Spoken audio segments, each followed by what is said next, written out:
단단한 돌에 새긴 부처의 정신.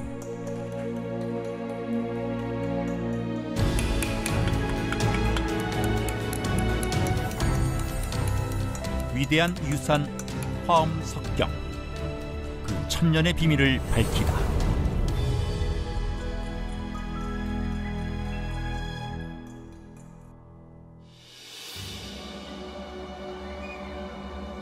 지혜 지 달을 이. 산에 오르면 지혜의 다름을 깨우치게 된다는 깨달음의 명산 지리산.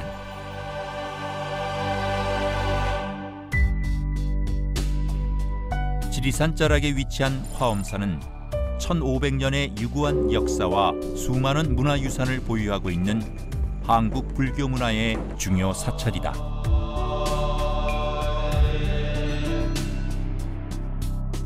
긴 역사만큼이나 수많은 문화유산을 보유하고 있는 화엄사.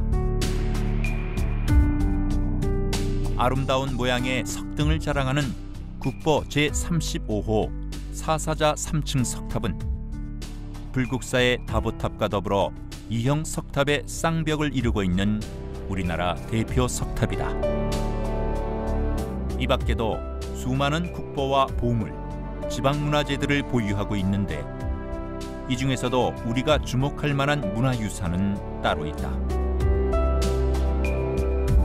바로 보물 제1040호, 천년의 베일에 쌓인 화엄석경이다. 화엄석경은 화엄경을 돌에 새긴 것으로 창림사의 법화석경, 칠불암의 금강석경과 함께 통일신라시대의 유물로 알려져 있다. 안타깝게도 지금은 파편으로 남아있지만 현재 남아있는 몇 안 되는 8세기 석조 기록물로서 그 가치가 크다. 화엄석경이 당시 이제 화엄경 중에서 60화엄경을 판본으로 하고 있기 때문에요. 60화엄경에 대한 내용들을 우리가 이해할 수 있고, 당시 이제 남아있는 글자라든지 이런 것들이 없기 때문에 당시 필체라든지 이런 것들을 우리가 쉽게 이해할 수 있는 자료를 제공하기도 하고요. 또 화엄석경의 변상들을 통해서 당시 시대적인 그림 사항이라든지 그리고 수준들을 알 수 있는 귀중한 자료가 되고요. 가느다란 선으로 화려하게 그려놓은 변상도, 그리고 동형 반복을 피해 새긴 글자들이 눈에 띈다. 실제로 화엄석경을 살펴보면 단순히 불경 보존의 목적뿐만 아니라 심미적인 부분까지 신경 썼다는 것을 확인할 수 있다. 서예에서 가장 중요하게 생각하는 게 동형 반복을 하지 않는다는 건데, 이 지금 한 판인데 이 안에 그 개자가 세 개가 다 다른 모양으로 쓰여 있죠. 여기는 이렇게 파임을 펼쳤으면 여기는 이렇게 점으로 마무리를 해주고, 여기는 이제 아예 모양을 좀 바꿔서 쓰고, 이런 식으로 굉장히 수준 높은 서예가들이 썼다. 그리고 글씨에 대한 미감이 굉장히 높은 분들이 썼다라는 걸 확인할 수가 있어요. 그렇다면 파편으로 남은 화엄석경의 원본은 어떤 모습이었을까? 국보 제67호 각황전. 이곳 각황전터에는 의상법사가 670년에 건립했다는 장육전이 있었지만 안타깝게도 임진왜란 때 불타버렸다. 지금의 각황전은 1702년에 숙종이 각황전이라는 현판을 내려 다시 세워졌다고 한다. 현재 지금 보여져 있는 각황전이라는 그 정각이 원래는 장육전입니다. 거기에 벽면에 전부를 2층까지를 화엄경을 전부 양쪽 구멍을 뚫어서 다 매달아서 이렇게 벽면을 이렇게 장식한 경우라 할 수 있습니다. 화엄석경은 글씨체가 수려하고 화려하고 또 정갈하면서도, 근데 그런 것을 청석 납석에다가 저렇게 세밀하게 조각할 수 있었을까? 16,000여 점의 파본으로 지금 현재 남아있긴 합니다만, 그 파본들이 그 갖고 있는 역사적 가치라든가 문화적 가치, 또 불교사적 가치가 어느 것보다 뛰어나다고 할 수 있겠습니다. 임진왜란으로 소실된 화엄 석경을 제대로 수습하게 된 것은 1960년대. 그 뒤로 무려 60여 년이 흘렀지만 여전히 화엄 석경의 진짜 모습은 오리무중이다.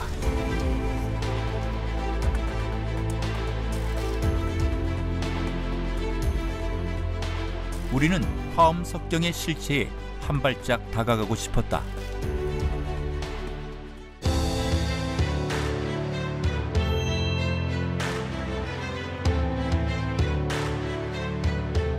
(40여 년의 내공을 가지고 있는 장인에게 부탁해 화엄 석경을 재현해보기로 했다.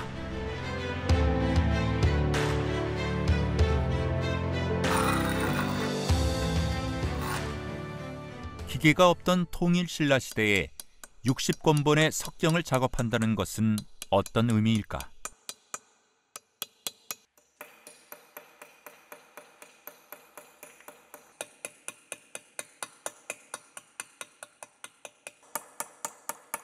한 땀 한 땀 글자를 새기는 장인의 섬세한 손끝에서 우리는 신라시대 석공들의 정성과 노력을 떠올릴 수 있었다.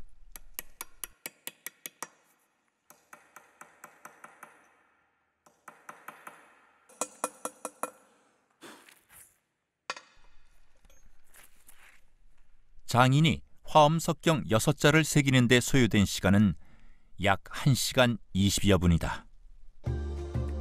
화엄 석경 60권본의 전체 글자는 49만 7,451자. 이를 환산하면 화엄 석경 60권본을 새기는데 대략 1만 2,400여 시간이 소요된다. 도구가 발달하지 않은 과거에 이 많은 석경을 손으로 새기기 위해선 얼마나 많은 시간과 정성이 필요했을까? 그 시간은 지금보다는 느리지 않았을까. 지금은 연장을 새가 나와가지고 했을 텐데 연장이나 뭐 그런 것도 없는 상태에서 이렇게 새겼다는 거는 아주 기술이 좋으신 분이 오랫동안 정성을 들여서 새긴 것 같은 느낌을 받았어요. 찍어온 거거든요. 이건 좀 더 잘 나오. 우리는 취재 중 화엄 석경에 대해 기존에 알려진 것과 다른 이야기를 들을 수 있었다. 신라시대 명필 김생채 또는 구양순채로 알려졌던 화엄 석경의 서체가 실제로는 사경체와 더 가깝다는 것이다. 화엄 석경 석풍의 특징이 대체적으로 정방형인데요. 이 가로획의 길이가 굉장히 길어요. 특징이 하나 또 뭐 있냐면 가로획과 세로획이 만나는 부분이 중심에서 오른쪽으로 치우쳐 있어요. 대체적으로. 사경석풍의 특징이기도 한데 이 사경석풍의 특징이 화엄석경에서 더 극대화돼서 보인다고 보시면 돼요. 그래서 당사경하고 구양순 글씨하고 화엄석경하고 세 개를 다 같이 비교한 거거든요. 아무래도 구양순 풍이라기보다는 사경풍에 가깝다라는 걸 알 수가 있어요.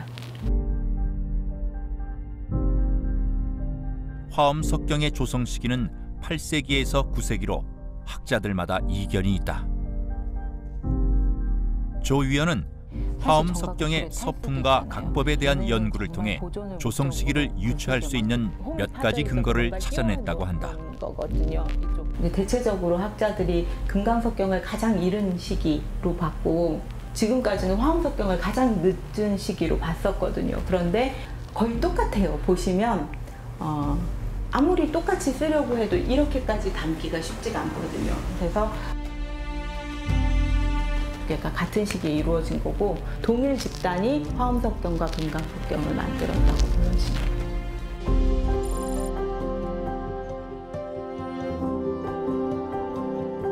우리는 화엄 석경과 장육전의 관계에 대해서도 흥미로운 이야기를 들을 수 있었다. 사병벽을 두르고 있으면요. 화엄 석경이 단순한 장엄을 위한 것이 아닌 장육전의 건축 부재로 사용됐다는 것이다.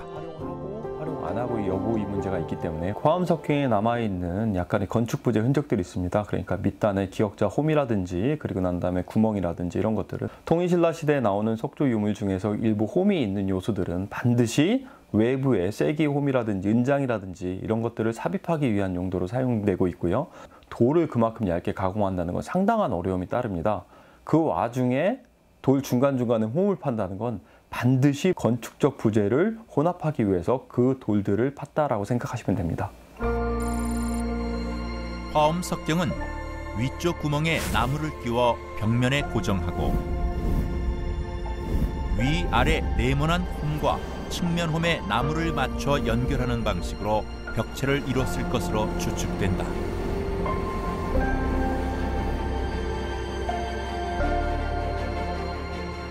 우리는 촬영했던 화엄 석경의 파편들에서 동일한 모양의 구멍이 있는 것을 발견했다.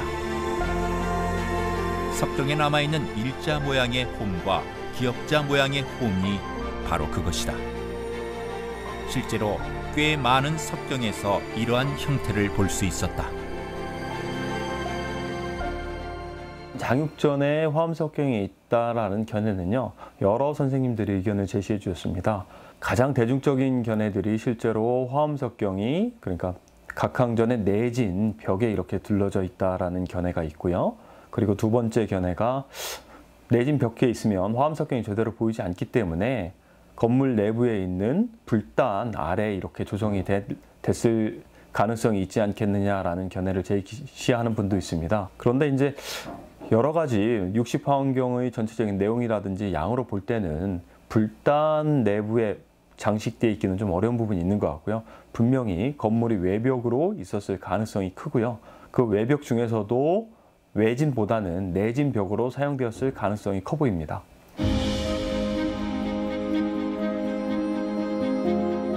불교가 극성했던 통일신라 시대와 고려 전반기를 풍미했던 우리나라 고대의 불교 건축에서 일반적으로 건물의 내부 공간은 외진부와 내진부로 구성되어 있다. 외진부란 맨 바깥쪽 기둥열과 그 바로 안쪽 기둥열 사이의 공간을 말하며 주로 내부에서의 이동 시 동선으로 활용되며 불전에서 예불 할 때는 불상주위를 돌 때 활용되는 공간이다.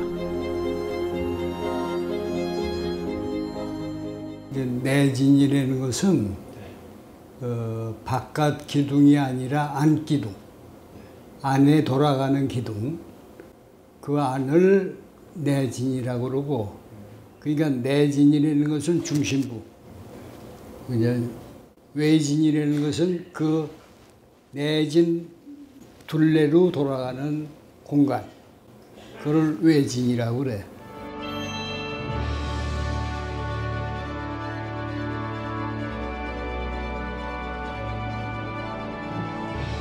외진 안쪽의 공간을 내진부라 하는데 외진의 구실과 내진의 구실이 명확하게 구분되려면 두 공간 사이에 간벽이 설치되어야 한다. 내진주 초석 사이를 벽으로 막아 외진과 내진을 막는 형식.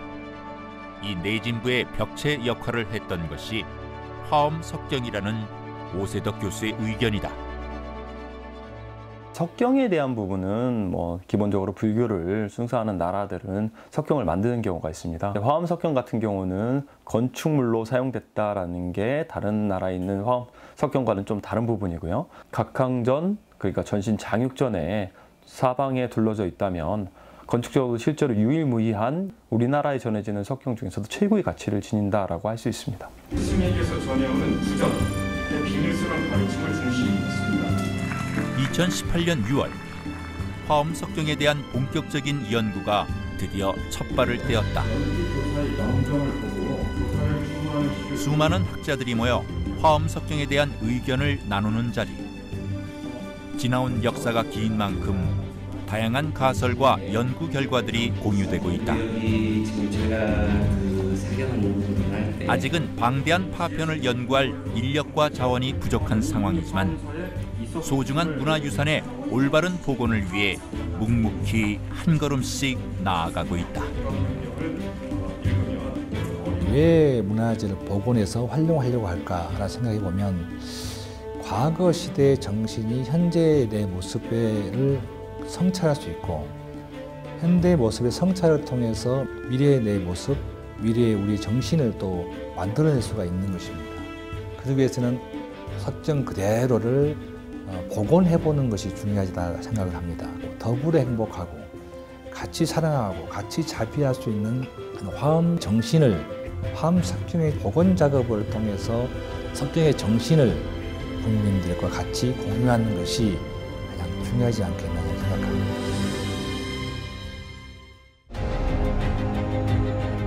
만 7,776행, 총 49만 7,451자.